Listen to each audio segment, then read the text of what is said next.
What's going on, everybody? Welcome to Brandon's Face. It's the podcast about a playlist. And what a playlist it is this week, man. I'm Jonathan Beardsley. I'm Brandon May. Thank you all for joining us. We have a very stacked show. We'll be covering new releases from Skrillex, Gorillaz, Channel Tress, Real Friends, and a whole lot more. But before we get into the albums, let's talk about the singles that came out this week, shall we? Let's do it. Remember, you can follow along with what we will be covering each week in the order we cover it by following along with our weekly rotating playlist on Spotify. You can find that link in the show notes. As well as the link for this week's playlist, which will be archived with this episode at the end of it. Yes, thank you, Brandon. All right, let's dive in, man. First up, we got a new track from Jayda G called Circle Back Around. This is the first single off her debut album, Guy, and if it's any indication of how the album will sound, which I suspect it is, then I have a feeling we're in store for something really special. This album doesn't arrive until June, but I'm already very excited for it. What about you? Yeah, this is a fucking bop, man. A little bit of a different style for her. It's a bit more accessible, a little bit more poppy, but man, am I stoked for this record now. Yeah, as am I. I imagine we'll get another single or two before then. She did release the track list, and it doesn't look like much of the stuff she's dropped previously is going to be on there. So it should be all new. Yeah, that's exciting. That's pretty exciting. Yeah, like an hour of new Jayda G music is very exciting, Brandon. Right, exactly. All right, let's move on to this new one from Surgeon that you threw on here called Subcultures. Tell me about it. So this is a banger, dude. This is from a big name, Surgeon. Big name in the techno world, I guess. When Tresor continues to release all of your tracks since the 90s, you kind of know you're doing something right. This track has like this kind of weird slowdown, like to like a stop in the middle. It bothers me a little bit, but everything else is fucking great about this one, man. Just an absolute banger, bro. Yeah, I agree. This one's sick. I really like the dynamic range of sound on it. Some really slick transitions in there. It's a fun one. Yeah, this is the best. This is the best thing he's released in a few years, I think.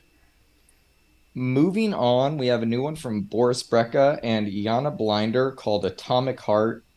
Boris just never misses, and this is no different. It's an absolute banger. What are your thoughts on it? Yeah, he's going to be a mainstay on our playlist and podcast for a long time, I think, man. Yeah. I think he's been on every week this year so far. Yeah, this is a great track, as is tradition at this point. Moving on, we got a new one from an artist called Boston Bun. The song is called Don't Break My Heart. It's the piano mix you threw on here. Talk to me about it. I had the option to not throw the piano mix on, but I listened to the piano mix and I was like, "Yep, this is a bop. This is it right here."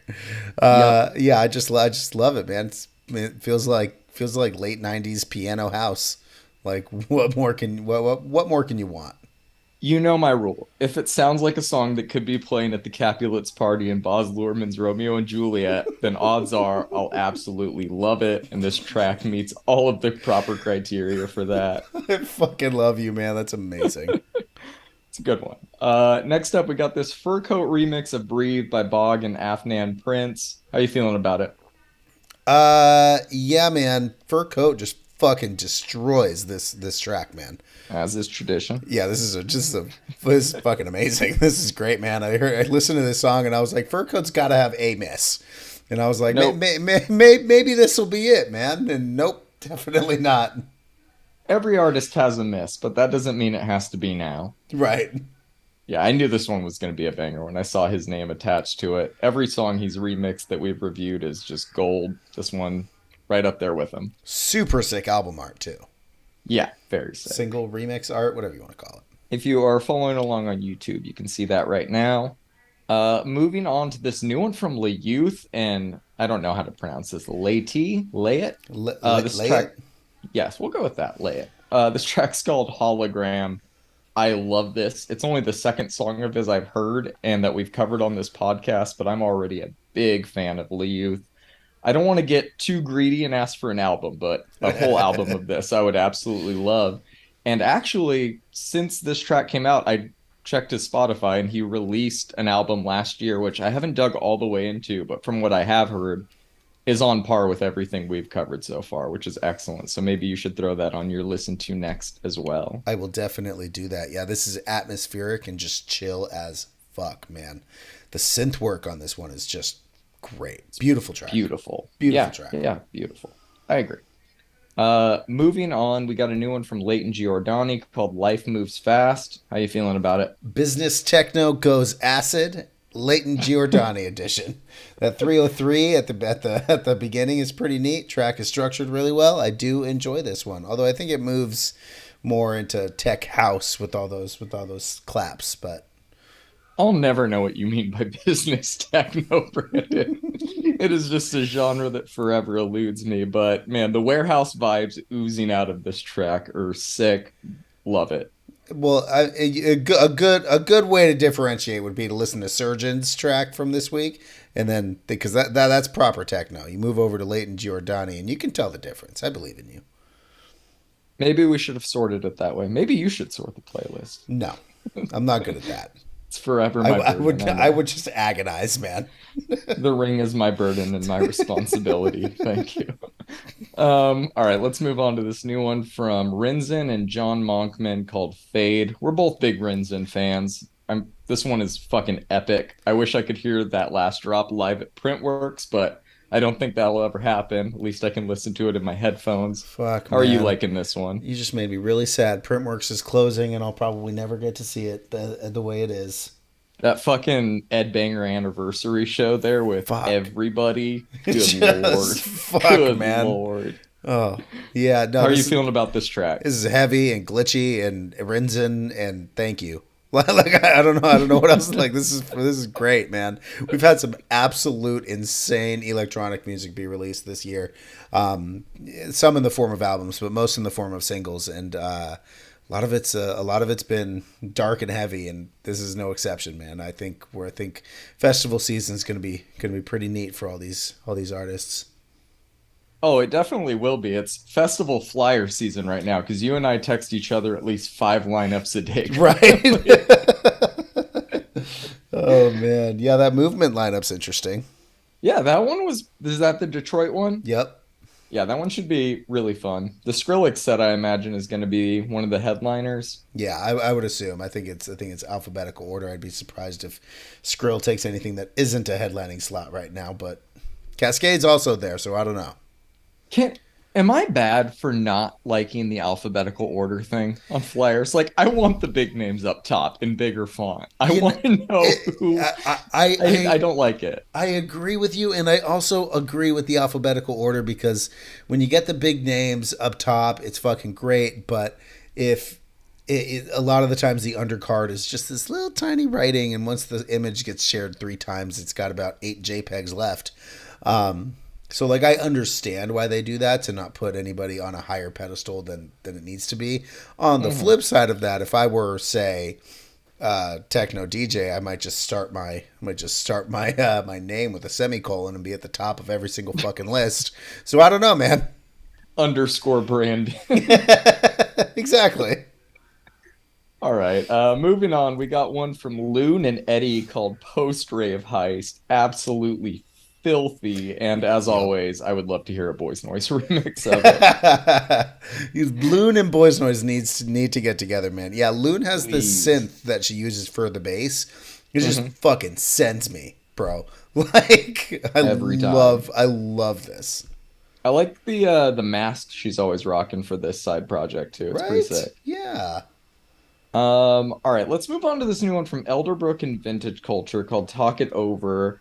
I thought we were supposed to get a new Elderbrook album this week. I'm really not sure what happened with that. As far as I could tell, it was supposed to drop, but at least we got a new song. It's featuring Vintage Culture, so I won't complain.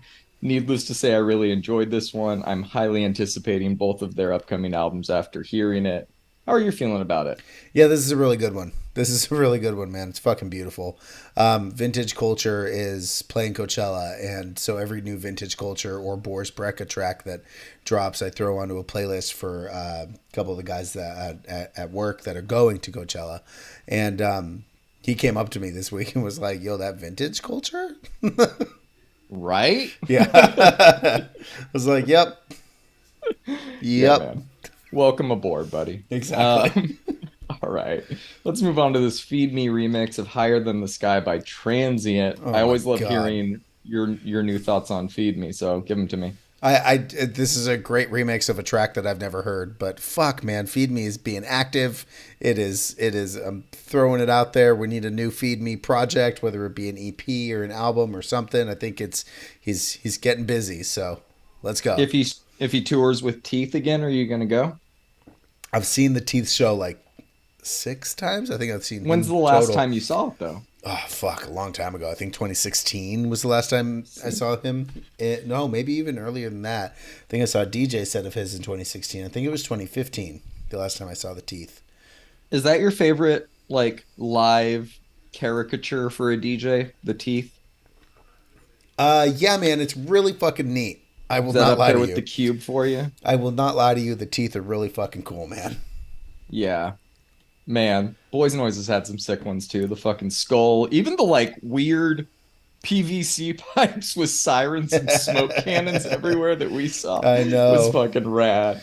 I will say something though. Yeah. I've been to a lot of EDM shows. I've been to a lot of festivals. I've been to some raves. I've been in a lot of dense crowds. I've been in Yes, pretty you have. empty dance floors. 2012, I saw Feed Me at Coachella. And now I've been to a lot of Coachellas and I've been to in a lot of crowds in Coachella. That was the wildest fucking crowd I've ever been in. You would jump up and move like 4 feet over to the right because there was just a giant wave of people that was just we were all one in that moment. It was just a giant human pile that was just getting down to filthy. So God damn it. Feed Me's awesome, dude. yeah, man. I still haven't seen him with Teeth. I need to do that. Yeah, he has some great DJ sets. The worst set of his I saw was at Exchange LA, probably because it was that venue. I'm not a big fan I was of that just venue. gonna say probably because it was at Exchange LA. Yeah, not a big fan of that venue, but other than that, yeah, man. Go if he tours with Teeth again, I'll try to see him. For sure. Yeah, I really enjoyed this track. Nice. Moving on, we got a new one from BROODS called Fuck My Money. I'm a big fan of the songwriting and production on this track. It's a little different than their last album, but I think this sound suits them pretty well. What about you? Does she actually want to fuck her money? That seems really unsanitary. I hope it's not literal. I don't think it is. I don't Other, think that's even possible. other than that, this is a really fun track. Yeah, no, this is good. I think they dropped a music video for it that's pretty bizarre as well. Nice. I have not seen Uh, it. Moving on, we got a new one from an up-and-coming R&B artist, Zeina, called Nasty. Every song she's released since I discovered her a few years ago has been great. I think she's one of the most intriguing up-and-coming artists in R&B because I think her ceiling is a lot higher than people are realizing. I'm pretty sure she sings in 3 different languages on this song. Fuck yeah. I hope we get an album announcement soon. What were your thoughts on this one? Yeah, I like this one, man. I was actually going to ask you if this was the start of an album rollout. I hope so. I don't think she's dropped anything more than an EP in like a few years. So I would say she's due. She's put out a lot of singles though. So there's an album's worth of material out there. You just have to find it. Nice. Moving on, we got a new one from Chloe and Chris Brown called How Does It Feel? A lot of people were not happy about the selection of Chris Brown to be on this track, and I get it. But I think judging this track purely on the music, it's a decent collaboration. There's a lot of other artists I would have loved to hear in place of him, but I don't think he sounds bad. The problem is people are talking about who's on this song instead of the song itself, which sucks because it's one of the singles for her upcoming album, and I don't think she wanted that to be the case, but working with him has baggage, and you've been very vocal of not liking a lot of what he stands for. Were you able to like get past any of that to enjoy the song for what it was or no? You know, we've talked about him. Didn't we review his album last year or the year before or something like that? Yeah, Look, man, last year. I don't like the dude. I think he's a piece of shit. But goddamn, does he have a great fucking voice? And he's a good musician. And if we're gonna do separating the art from the artist here, I think that this is a great track. I think the harmonies are fantastic. I think Chloe's voice is fucking great. I think I don't know if Chloe chose the feature or it was her label or something, but I did like this track. So Good. Her new album, her debut album, has a release date now. It comes out March 31st, so we'll cover that one in a few weeks. Hell yeah, you're stoked for that. You've been waiting for that announcement. Dude, let me run through the up and coming R&B. We got Uchis this week, Black's new album March 24th, Chloe March 31st, Daniel Caesar and They April 7th. There's a lot of R&B coming up, man. I'm very excited. Goddamn. Yeah, I'm being fed. All right. Speaking of, we have arrived at my song of the week and possibly of the year. It's Moonlight by Uchis. Everything she does is perfect. This is on a whole different level.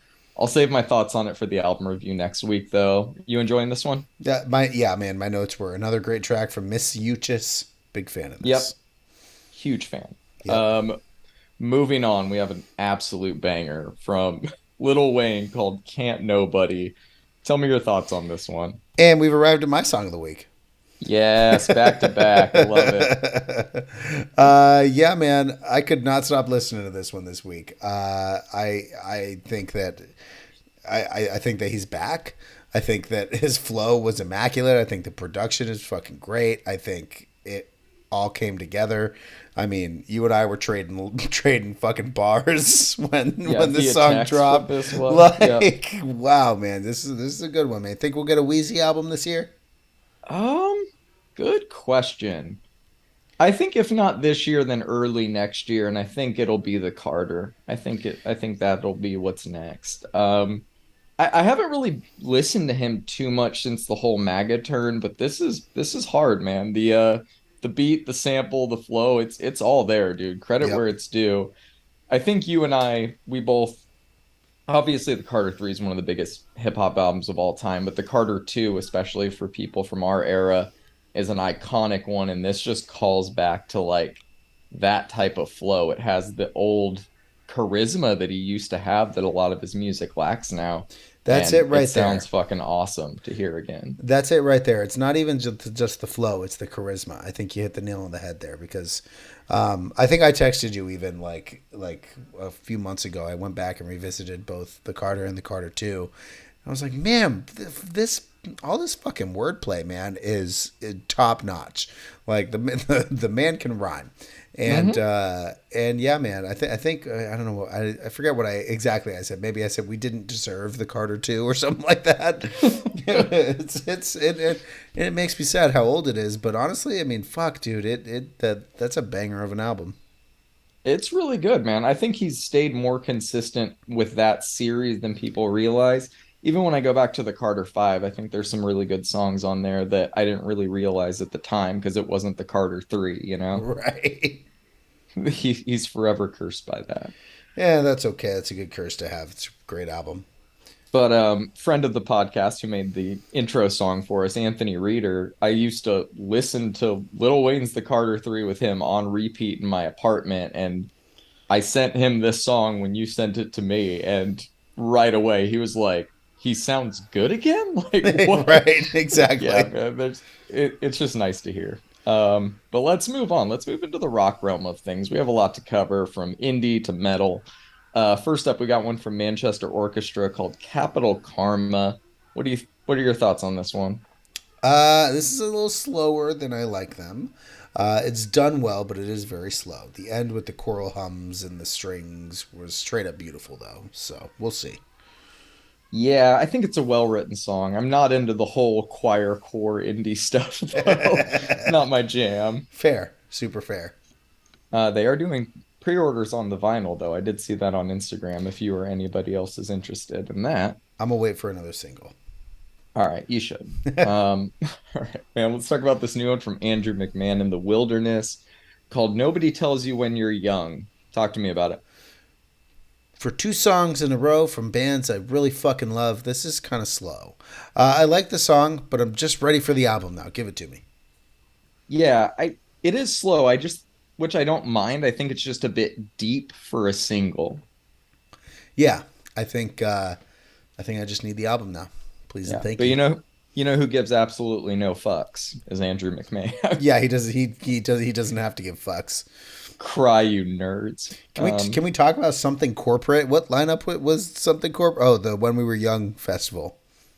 Yes, which is very weak this year compared to last year. I mean, I don't there's know some names what. on there, bro. There's There's some some names names. on Of there. course, there's some names, but there's some names missing as well. True. We'll run down the When We Were Young festival lineup when the set times come out and do that whole game again. Yep, I like that. All right, next, let's move on to this one from Low Island called It Holds and It Holds. I thought this one was a good track, had a really nice groove to it, kind of 1975 adjacent. I don't really know. How are you feeling about it? I thought it was really catchy, man. I had never heard of Low Island until like a few weeks ago, and clicked follow after listening to a couple of their tracks and threw it on, and my man. All right, man. I'm gonna be upfront with you about this next one. This is the Okay. Nationals' new song, New Order T-shirt. Do Yeah. not like it at all. Yeah, Way this too is folksy for me. this is so corny, man. It's bad. Okay, I'm glad. I was like, oh man, I hope like the Raymond's not National. feeling this I one. like the National, but sometimes, man, they turn the cheese up to 11, and it's like, come on, man. Yeah, this is Gouda, man. It's extra cheesy. Let's move on to this new one from Almost Monday called Only Wanna Dance. What are your thoughts on it? So I just found this band, and apparently they're pretty popular. It's good, bouncy indie rock. Those are my notes. What are your thoughts? Yeah, I didn't think it was bad for like a pop heavy twist on the surf rock indie sound. I thought it was pretty good. Yeah, very very poppy. Not mad at it. I just I threw it on because it is catchy.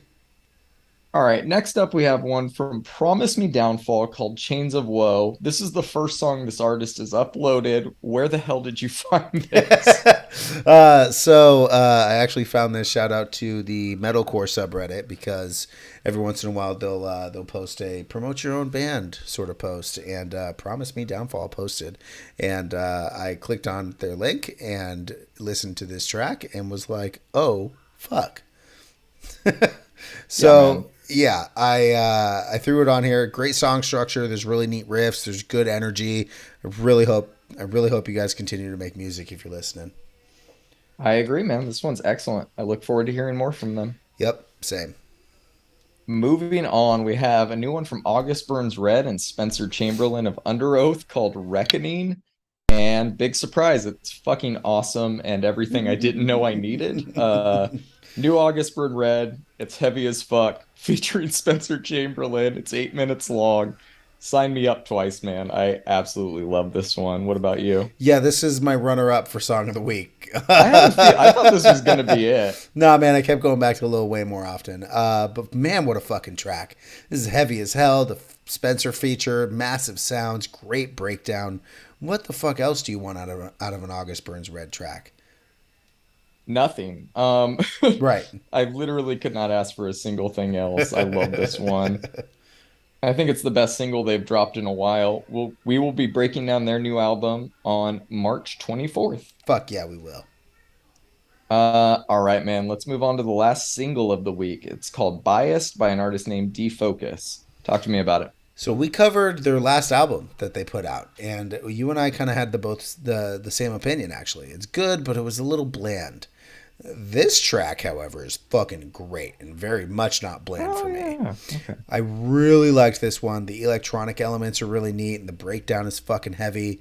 I really liked this one, and I was actually I clicked on it because obviously it came up in my new releases, and I looked at it and I was like, well, I didn't really like their last album, but let me give this a listen, and was like, whoa, this is going on the playlist immediately. What'd you think about this one? I completely forgot that we had covered that album until you just said that. Now I saw the album artwork and you reminded me. It was bland. It was bland. I don't blame you for Went forgetting one it. and out the other. Right. This is much better. I liked it. This is like dark and heavy and melodic, a little bit gothic. I was digging it. Yeah, it's got some really neat moments. I liked it. I agree. All right, man. Let's move on to the EPs. We actually have a few to break down this week. Yep. First up is Honey Revenge. Are you impressed? Talk to me about this one. So this is just really great guitar-driven pop music, man. She's got this voice that actually reminds me a little bit of Katy Perry. I think we covered a couple of their songs already, but Spotify had this labeled as an EP, so maybe I added all of these as a mistake, but they're probably new to both of us a little bit. I liked all four of these. What did you think? I agree, man. I really liked Rerun when you added that one a few weeks ago, and the Yep. rest of the EP keeps that same energy. All four tracks are really good. Yep, I agree. Uh, Moving on, we got a new one from Real Friends called There's Nothing Worse Than Too Late.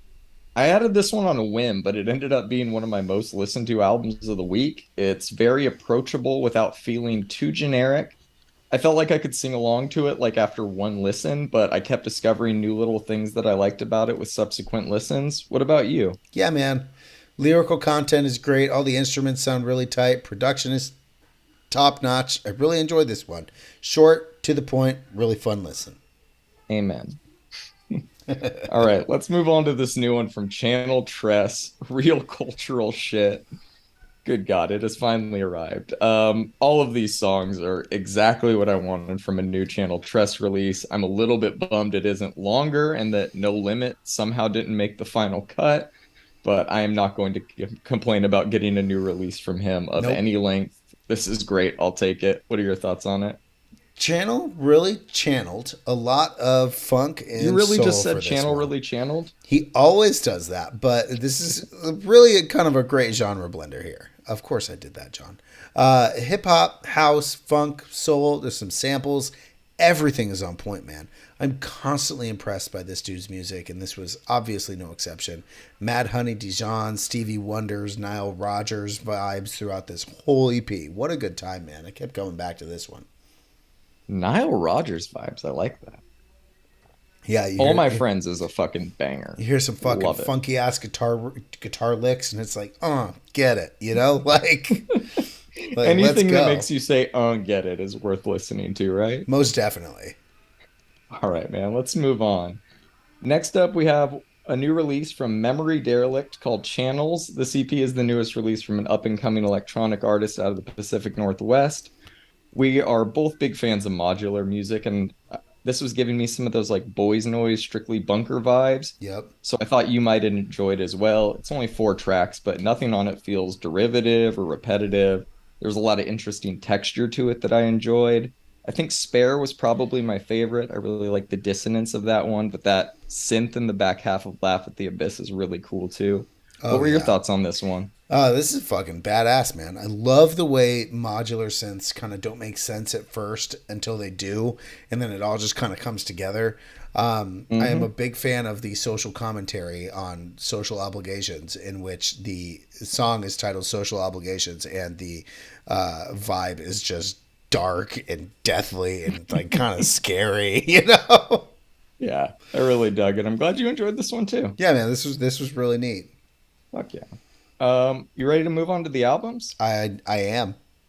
Okay, man. First up, we got the second new album from Skrillex this year called Don't Get Too Close. I've been waiting to hear your thoughts on this one for 2 weeks because you had not even heard it last week. So Right. give them. I'm actually glad that we didn't just kind of gloss over it a little bit, man. So this is obviously a little different than Quest for Fire, and that's not necessarily a bad thing. I definitely like Quest for Fire a bit better for this, just on personal taste. But this record is fun too. Like I said when we reviewed the first single from Don't Get Too Close, I said it was a classic case of one for us and one for him. This is clearly something he's been wanting to make for a while, and you can tell by all the love and passion you kind of feel with all of the production in here. All of this being said, I'm not super familiar with some of the artists that are featured heavily on the album. Young Lean and Blade, especially. They make this kind of style of rap that I do not find myself enjoying very much. Somebody sent me the famous Young Lean song, and it's awful. It's just really bad. That being said, Ceremony is a good track. So is Real Spring. Anyone who says they can't hear any Skrillex in these tracks is clearly not actually listening to them, or maybe even him as an artist. The second Cuddy starts humming on Summertime, I knew it was going to be interesting to say the least. I think he used a little bit too much auto-tune for my taste, but I can't say it doesn't work. It was clearly going for a vibe and not a Cuddy track, which is fine. 3 a.m. is kind of weird because I'm not used to hearing Anthony Green on a track like this.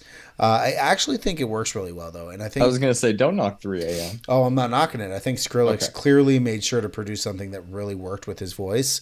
I like this track a lot actually. I'm not sure how I feel about the interpolation of a track from Quest for Fire on Painting Rainbows, but whatever. I liked it, but clearly not as much as I liked Quest for Fire. I actually liked this a lot more than I thought I was going to because I had seen some reactions. I had seen some people talking about it. I didn't watch a review or anything like that or read a review of it, but the general consensus was that this was bad. But I don't think so. I actually gave it a 6. My standout is Real Spring. What are your thoughts on it? Okay, so if I'm judging this album on its own, I'd probably give it a 4 or 5. I think the production is interesting, but I'm not really feeling the whole emo rap vibe permeating much of this album. But if I'm judging it as a companion piece to Quest for Fire, which I am, I can enjoy it a little bit more. Um, I think if anybody can pull off this style, it's Skrillex. We heard a few of these tracks as singles. I wasn't really high on them then. I'm not very high on them now. I thought Selecta was good, but my favorite track by far on this album is 3 a.m. featuring Prentice and Anthony Green. I didn't know how Anthony Green would sound over a Skrillex instrumental, much like you, but I was pleasantly surprised by the results. I'm going to give this one a 6 for now, and I'm going to circle back to it in a few months. Look, man, call me a fucking genre snob or a genre fucking snob, loser or whatever. Loser, whatever. Why? How is any of this emo? People call this emo rap, and that's what they label Young Lean as. None of this is emo. I don't think any of it's emo. Maybe emo rap is not emo. Also, most music from the scene days wasn't emo. That was called emo. Right. I don't know. Maybe I'm just an old person. Get off my fucking lawn, John. Says the guy who can identify business techno. Hey, man, that's an old man's game. That's an old man's game. Apparently. All right, man. Let's move on to this new one from the Gorillaz called Cracker Island. The more I listen to this one, the less I like it. Overall, it sounds fine, but it's a little bland. The collaborations are just okay when they could be great. I wasn't big on that Tame Impala single when it dropped. I'm still not really feeling it. I think that's more to do with the rap verse than anything. I don't think that this is better than Song Machine, but it's a little more focused. Song Machine had Schoolboy Q and Black on it, though, so I might be a little biased. There's a few tracks I liked on this album, though. The title track with Thundercat is a great opening, and Silent Running is fucking awesome with those Kavinsky-like synth leads in it. But at the end of the day, this is a solid 3-star album for me. Enjoyable, not quite memorable. I'm going to give it a 6. My standout is Silent Running. What are your thoughts on it? So have you ever been a big fan of Gorillaz? Yeah, I'd say up until Plastic Beach, that was the last one of theirs I really enjoyed. And then I kind of fell off until Song Machine. Yeah, I really like their self-titled. I really like Demon Days and Plastic Beach. There was a few years ago where I just fucking dived in and couldn't get enough of their self-titled, man. Kids with Guns is just such a good song. Look, man, I'm not a giant fan of some of their other stuff, so I was a bit apprehensive to start this one. Cracker Island is a fantastic opener for the album. I love the guitar riff. It adds some funk to kind of the darker themes and tones. Are you a Stevie Nicks fan? Do you like Stevie Nicks? For sure. All right. I love Fleetwood Mac, but I've never been a huge fan of her solo stuff. That being said, I remember when the track list came out and seeing her name, and I was like, what the fuck? How is this going to work? Turns out it does. The harmonies and her drone-like delivery kind of really worked for this track. Not sure how I feel about The Tired Influencer. It's a fine track, but God, it's so bland. It's a dud. It's bland, man. Silent Running is fucking great, obviously. Like you said, the bass line is fantastic. I really love the lyrical contents with themes of personification of the mediated reality we live in. I really liked that. It's really interesting stuff. Running and scrolling and scrolling and scrolling. New Gold starts with these pretty cool ethereal synths and then breaks into Tame Impala's vocals. The verses on this one and the themes of collapse and doom are kind of juxtaposed with the pretty happy and upbeat instrumentals, which I really liked. I do like that track, and I'm a Tame fan, and I really liked his last album. I forget what it was called now, but Some fan. well, it's his like disco album. It was like the slow release or something like that. Yeah. Baby Queen is more of the same kind of like dreamy but really boring, bland track. I just don't find it interesting. It feels like filler. Tarantula brings the funk back a little bit, and I liked this track, but it doesn't really seem to fit thematically. It feels like they just dropped the whole fucking concept of whatever they were trying to do about halfway through. The Bad Bunny feature on Tormenta is fine, but and I do like more the like a Bad percussion, Bunny song than a Gorillaz song. Again, this one feels like filler, man. It's just not engaging.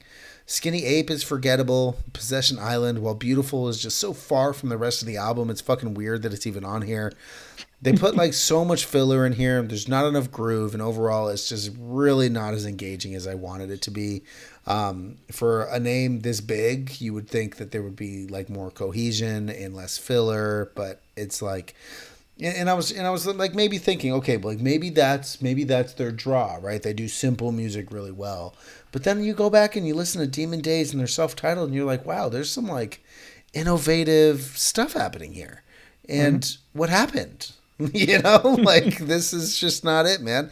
I give it a 5 because I do like Damon. I do like Damon Albarn's voice. Like it's obviously he has a good voice. You'd think you I don't know, man. You'd think a fucking Beck feature would be better than this. My standout is Cracker Island because that is the best song on this album, and I'm sticking to it. I won't fight you on it. All right, let's move on to this new one from Don Toliver called Lovesick. This one was much better than I was expecting going into it. I'm not a huge fan of his lyrics or vocal style the majority of the time, but the music itself was surprisingly enjoyable regardless of that. A lot of that comes down to the producers he's working with. The James Blake moment stands out as one of the stronger moments on the album. The Uchis and Charlie Wilson features make the listening experience a little more enjoyable as well. I didn't love it. I probably won't return to it, but other than the track with Bieber and Future, I didn't really hate it either. I'm going to say it's in the 4 to 5 range. My standout is If I Had, just because of the Charlie Wilson run alone. What are your thoughts on it? Look, man, I've heard this exact album like 1,000 times now. There's just no substance. There's just vibes. And it's a vibe that we've been feeling for like a fucking decade now. Look, man, I like a lot of the production, but that's like about it. I don't even feel like giving this a score, but I'll give it a 4. Points don't really matter. Leave the Club is the best because that beat switch halfway through for Glorilla is fucking awesome. Oh, yeah, I kind of forgot about that. Yeah. Yeah, most of this album is forgettable, and I'm kind of hoping I just forget about it completely after I click next here. Yeah, just do the Glorilla verse into the Caliuchis song and turn it off. There you go. I'm going to bump my score down to an official 4. I'm going to solidarity with you, Brandon. It's a 4, man. It's just a 4. All right, buddy. I'm going to clear the runway for you to talk about this new Logic album, College Park. Give me your thoughts on it. Look, John, you can sit in your corner and hate all you fucking want, but don't the reality hate me is again. This album is really good, man. If you can get over the bit of corniness he has about him, the production on this record is fucking insane, bro. There are no misses on the production side of things on this record. Lyrically, he fucking delivers. His flow is tight, it's concise. His delivery and technical ability while rapping is great. Really, the only thing I don't like about this album are the skits. And I really wish that they were like singular tracks and like not tacked onto the back end of the track so I could like make a playlist without them, because they really do take from my enjoyment of the album a little bit. Agree. Because he's like a mega dork. Look, man, the features all have purpose. All of them kill it. I am struggling to find anything I really dislike about this record besides the skits. Actively listening to this one is fun. Lyrically, it's fucking great. He really killed it, man. I didn't mind Vinyl Days, but I really like this album. I'm going to give Logic's College Park an 8. My standout was I don't know, man. I like Clone Wars 3. I like Red Pill 7, and I also like Lightyear. So it's one of those. Pick them. If you can get past the corniness. It's I pretty corny. cannot. I cannot. The skits are pretty corny. I will not. I will not. I'll stand there. I'll stand Yeah, there no, and say that's that the with you. caveat. That's the caveat. If you can get past the corniness, I struggle with that. But I will be honest here. I thought this album was a little bit better than his last album.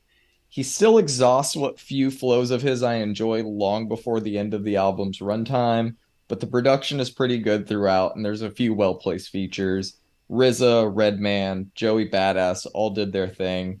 But I was done with this album after a couple listens for the podcast. I'm going to give it a 4. My standout is Shimmy. And I feel like that's an Shimmy's a good improvement. track. Shimmy's I a feel good like that's track. an improvement on my outlook on Logic It lately. is. I'm not gonna hate on your score. I'm not even gonna discuss it. But I will say that Lightyear, you should go back and listen to it. I know it's 8 minutes and it's 8 minutes longer than you want to No, listen to Logic, it's but that maybe track's I'm mixing it great. up with lightsabers, but Yeah, it was okay. Lightyear is the closer, and it's 8 minutes, and he switches up his flow like 4 times in the song, which is impressive for a rapper to do. So go back and listen to that, and then we never have to talk about Logic again until he releases another album. How's Retire again. that? I've conceded that I thought Everybody was a good album. I'll give that one like a solid 7, but yeah, nothing else really does it for me of his. This was okay. Okay. Okay for Logic. But I will go back and listen to that one for you, Brandon. Thanks, bro. Did you listen to that Neck Deep album yet? I have not. All right, man. Well, you've got some homework to do too. I'll do it right after this episode. You better. I will. All right, let's end this one with Insomnium's new album, Anno 1696. Very excited to hear your thoughts on this one. What a way to close the week out, my man. This is the 9th studio album from melodic death metal stalwarts Insomnium. Their influence is vast, yet I hadn't really listened to them until late last year. I've heard of them like 1,000 times. People have talked about them for so long, and I just never gave them a chance for some reason. I'll turn in my metal expert badge right now. But I came back to this album a few times, and it's kind of funny. To most people who don't listen to metal, this would be just heavy as fuck. And there are absolutely parts on this record where they're pretty punishing. However, Insomnium's melodies never cease, and it culminates in like a really pretty album from an instrumental standpoint. There's a lot of moments that are just straight up beautiful. The melodic break in White Christ is like a perfect example of this. Melodeath is very clearly a vast genre, and if heaviness was a spectrum, this would fall on the softer side of it. It's not a bad thing, as they really do showcase some fantastic musicianship. Johanna Kirkella adds a perfect intro to Godforsaken. Her voice leads up into like, and almost like harmonizes with the double bass grooves that fill this track up. Symphonic elements and acoustic guitar just layer this track thickly.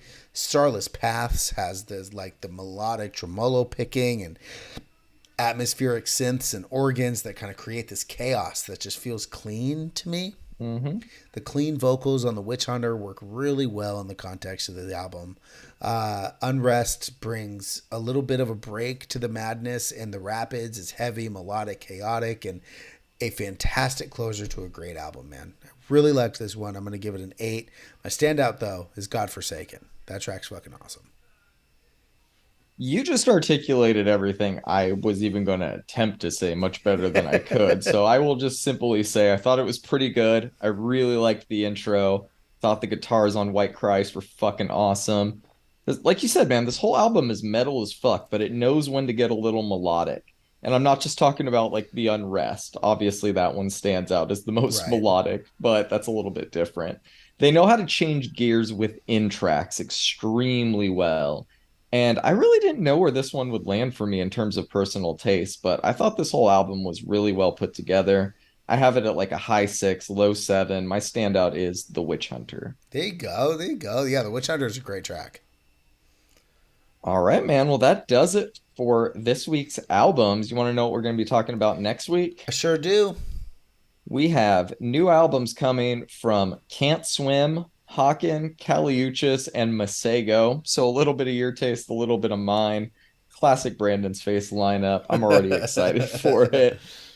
If you enjoyed this week's episode, please do not forget to like, follow, subscribe, all of that fun stuff. We will see you all next week. Peace. Peace.